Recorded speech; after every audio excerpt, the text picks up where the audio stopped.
ভূটানৰ পানী দি আমি ওদালগুৰি দৰং চিৰাং গোটেই এৰিয়াৰ জল জীৱন মিছনৰ আঁচনিবিলাক নতুনকৈ কৰিব পাৰো উইদাউট কষ্ট আমাক ইলেক্ট্ৰিচিটিয়ে নালাগে গ্ৰেভিটেশ্যনত নামি আহিব আজি ভূটানৰ পৰা আমালৈকে পানী আহে কিন্তু পানীখিনি যদি আমি চেনেলাইজ কৰিব পাৰো জলসিঞ্চনৰ কামত আমি ব্যৱহাৰ কৰিব পাৰো নহলে পানীটো অপব্যয় হৈ আছে গতিকে দ্বিতীয় এটা আমাৰ কথা আছিল যে সংকোচ আদিৰ ওপৰত যিবিলাক প্ৰজেক্ট হৈ আছে তাত ইৰিগেশ্যন হ'ব পাৰে নেকি যদি সংকোচৰ পানী আমি বিটিএডি লৈকে নমাই আনিব পাৰো গোটেই বিটিএডিৰ অৰ্থনীতিটোৱে পৰিৱৰ্তন হ'ব চতুৰ্থতে তাৰ যিখিনি পানী আহে গ্ৰেভিটেশ্যনত আহে গতিকে তাতে পাইপ লগালে আমি গুৱাহাটীলৈকেও পানী আনিব পাৰো তাৰ যিটো গ্ৰেভিটেশ্যন ফোৰ্স আছে হে গ্ৰেভিটেশ্যনৰ পানী গুৱাহাটীলৈকে আনিলেও আমি গুৱাহাটী জাইকাৰ পানীতকৈ বেছি স্পিড পাম কাৰণ হি বহুত পাহাৰৰ 40,000 ফুটৰ পৰা গ্ৰেভিটেশ্যনত নামি আহে গতিকে ভূটানৰ পানী দি আমি ওদালগুৰি দৰং চিৰাং গোটেই এৰিয়াৰ জল জীৱন মিছনৰ আঁচনিবিলাক নতুনকৈ কৰিব পাৰো উইদাউট কষ্ট আমাক ইলেক্ট্ৰিচিটিয়ে নালাগে গ্ৰেভিটেশ্যনত নামি আহিব আজি ইমান দিনে এই সম্ভাৱনাবিলাক আমি কোনো চিন্তাই কৰা নাছিলো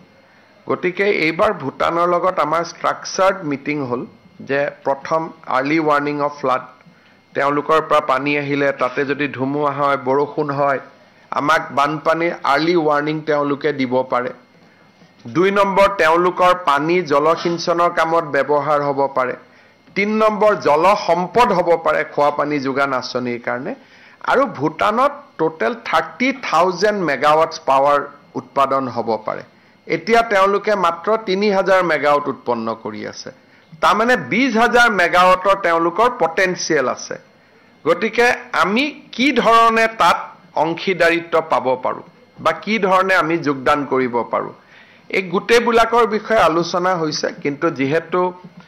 অসম আৰু ভূটানে একো কৰিব নোৱাৰে ভাৰত আৰু ভূটানে কৰিব লাগিব সেইকাৰণে মই ভাবো যে কিছু আলোচনা 25 ফেব্ৰুৱাৰীলৈকে তেওঁলোকো আহিব ভূটানৰ ডেলিগেশ্যন এডভান্টেজ আসামত